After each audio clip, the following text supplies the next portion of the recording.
The next step is for an independent FDA advisory panel to vote on recommending the vaccine. That vote will happen Thursday. Then the agency is expected to officially authorize it for emergency use on Friday.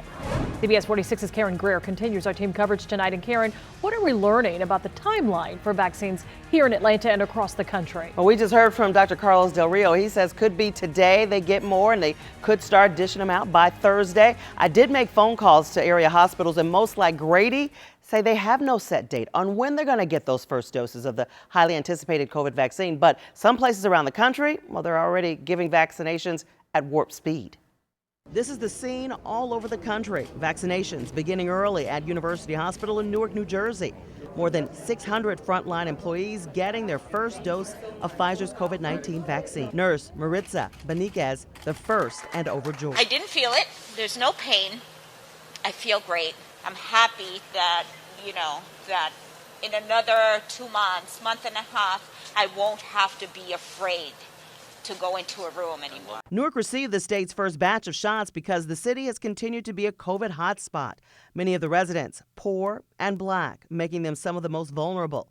The hospital itself lost 11 employees, and there may be more vaccine doses made available as early as next week.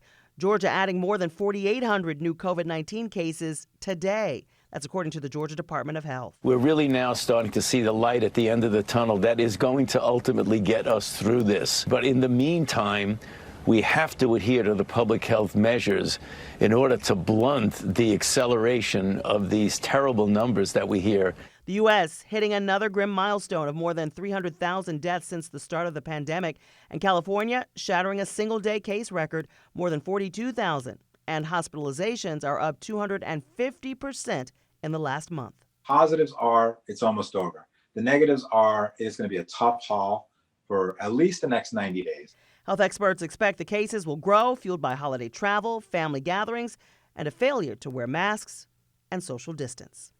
Grady Hospital officials telling me they have no hospital beds left, so they are really hoping that they can get a handle on this very soon. Now, today, the Food and Drug Administration issuing an emergency use authorization for the first over-the-counter, fully at-home diagnostic test for COVID-19 that was evaluated by researchers here in Atlanta. The Illume COVID-19 home test will be available at drugstores. The do-it-yourself swab gives you results in just 15 minutes, no lab required. Rick? Easy peasy. All right, Karen, thanks very much.